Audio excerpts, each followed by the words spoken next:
Welcome to VCN channel.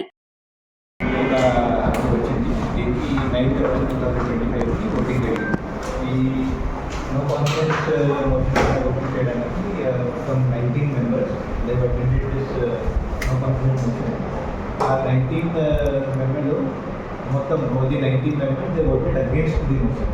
అది మోషన్కి against vote చేస్తే మోషన్ డ్రాప్ అయింది.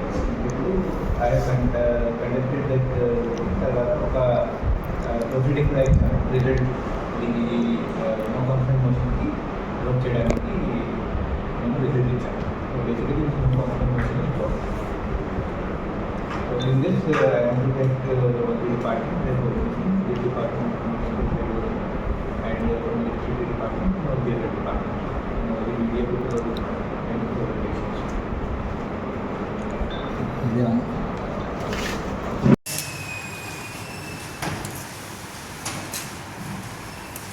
ఏప్రిల్ 9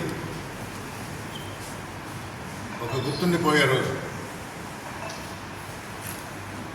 ఈ డేట్ వైఎస్ఆర్ కాంగ్రెస్ పార్టీయే కాదు, అబద్ధాలు చెప్పి అధికారం పీఠం ఎక్కిన కూటమి ప్రభుత్వం కూడా గుర్తుండిపోతుంది. ఎందుకంటే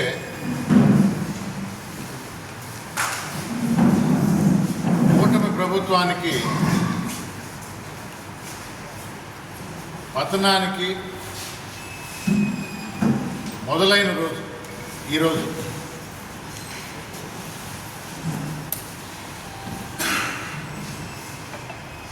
అధికార దుర్వినియోగం ఏ రేంజ్లో చేస్తామో చేయగలము అనే ధీమాతో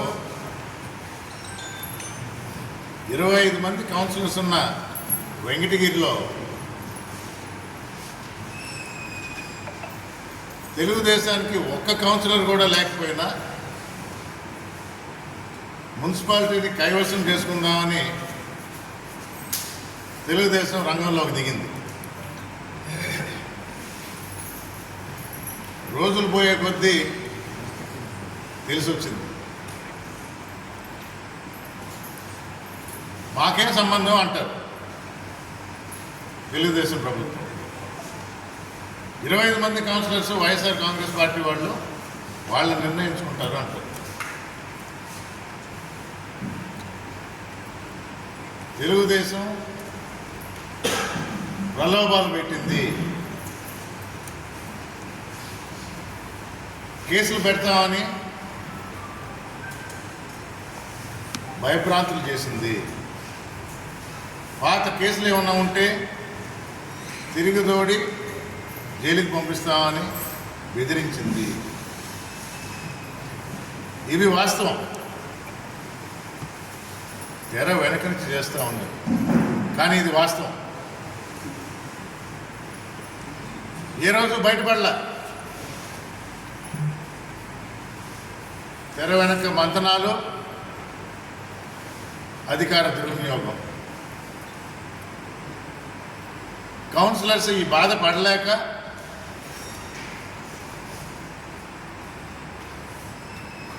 ఊరు వదిలి వెళ్ళారు. నేదురుమల్లి రామ్కుమార్ రెడ్డి 16 మందిని అపహరించారని ఒక టీవీ ఛానల్ న్యూస్. అంటే ఒక్క నేదురుమల్లి రామ్కుమార్ రెడ్డి 16 మందిని కౌన్సిలర్స్ని అపహరించి పోలీసు యంత్రాంగం, ప్రభుత్వం కాదని నన్ను చాలా పెద్ద హీరో చేశారు. సంతోషం.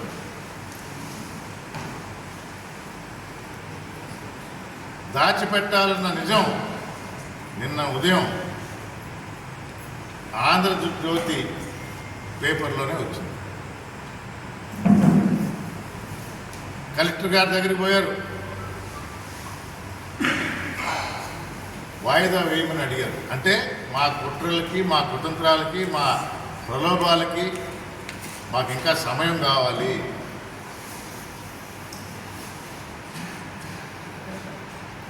రాజ్యాంగం ప్రకారం, రూల్స్ ప్రకారం ఎన్నికల సంఘం ఇది కుదరదు, ఇచ్చిన డేట్ ప్రకారమే జరగాలి అన్నారు.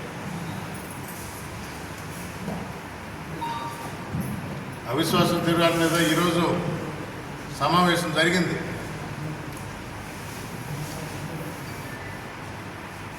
స్కోర్ వచ్చి 19-0. ఒక పక్క 19, ఒక పక్క 0. తీర్మానం వీగిపోయింది. 4 సంవత్సరాల క్రితం జగన్మోహన్ రెడ్డి గారు వెంకటగిరి మున్సిపల్ చైర్మన్ ఎవరైతే ఉంటారో అని డిసైడ్ చేసి ఆ రోజు మెసేజ్ పంపించారో చైర్మన్గా నక్కా భానుప్రియని ఎన్నుకోండి అని అందరూ ఏకగ్రీవంగా ఎన్నుకున్నారు. ఆమె కొనసాగాలని కౌన్సిలర్స్ అందరూ తీర్మానం చేశారు. 19 మంది. తెలుగుదేశం ప్రయత్నాలు వీగిపోయినాయి. మాకు సంబంధం లేదు అని అంటే ప్రజలందరూ చూస్తూ ఉండరు. అదే మా సాక్షి పేపర్లో వస్తే ఏదో తలలు మార్చారు అంటారు. ఆంధ్రజ్యోతిలో స్పష్టంగా కలెక్టరేట్లో ఎవరెవరు వెళ్ళారు అనేది వచ్చింది. సబ్జెక్ట్ కూడా వాయిదా కోసం అని చెప్పడం జరిగింది.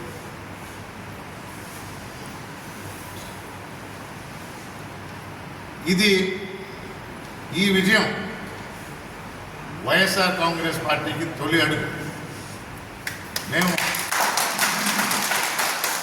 ఉన్నామని కాదు, మాకు ప్రజల మద్దతు ఉంది. 40% ఓట్లు మొన్న కూడా మాకు పడ్డాయి. ఒక పత్రికా ప్రకటన ఇచ్చారు నిన్న. అది ఎవరిచ్చారు? లెటరైట్ లేదు, పార్టీ లేదు, కింద పేరు లేదు.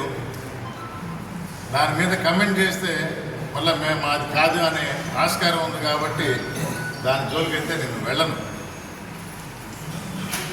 అధికారికంగా ఎవరైనా ఇస్తే దాని మీద నేను కమెంట్ చేస్తాను. కానీ నిజం, నిబద్ధత, విలువలు మా అధినేత జగన్మోహన్ రెడ్డి ఎప్పుడు చెప్తా ఉంటాడు. దానికి కట్టుబడి వెంకటగిరి పట్టణ కౌన్సిలర్స్ అందరూ ఏకతాటి మీదకి వచ్చి జగన్మోహన్ రెడ్డి పెట్టిన చైర్పర్సన్ని కంటిన్యూ చేయడానికి నిర్ణయించుకున్నారు. మున్సిపాలిటీ చరిత్రలో మొట్టమొదటిసారిగా అవిశ్వాస తీర్మానాన్ని ప్రవేశపెట్టారు. మా 25 మంది కౌన్సిలర్లు కూడా వైఎస్ఆర్సీపీకి సంబంధించిన వారే. కానీ తెలుగుదేశం పార్టీ కుట్రలు చేయడంలో భాగంగా ఇలా డివిజన్ తీసుకొచ్చి అవిశ్వాస తీర్మానం పెట్టించడం జరిగింది. దీన్ని సమర్థవంతంగా వైఎస్ఆర్ కాంగ్రెస్ పార్టీకి సంబంధించినటువంటి 18 మంది కార్పొరేటర్లు వైఎస్ఆర్ కాంగ్రెస్ పార్టీ మీద, జగన్మోహన్ రెడ్డి గారి మీద, అలాగే ఎదురుమల్లి రామ్ కుమార్ అన్న మీద నమ్మకంతో, అలాగే ప్రజల నుంచి పొందినటువంటి విశ్వాసాన్ని నిలబెడుతూ ఈరోజు వైఎస్ఆర్ కాంగ్రెస్ పార్టీకి పట్టం కట్టడం జరిగింది. తిరిగి ఆ అవిశ్వాస తీర్మానం వీగిపోయే విధంగా ఓటేసినటువంటి ప్రతి ఒక్కరికి ప్రత్యేకంగా ధన్యవాదాలు తెలియజేస్తున్నాను. అదేవిధంగా రోజు కూడా వెంకటగిరి పట్టణానికి సంబంధించి ఇంకా ఉత్సాహంగా అన్ని కార్యక్రమాల్లో అభివృద్ధి కార్యక్రమాలు చేయడంలో, అలాగే మంచి నిర్ణయాలు తీసుకోవడంలో చిత్తశుద్ధి ప్రదర్శిస్తారని అయితే మనస్ఫూర్తిగా నమ్ముతూ మరోసారి ఇలాంటి రాజకీయ దిగ్జారు కార్యక్రమాలకి తెలుగుదేశం పార్టీ దూరంగా ఉండాలని వైఎస్ఆర్ కాంగ్రెస్ పార్టీ నుంచి ఈరోజు వాళ్ళు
ఆమెను పెట్టాలా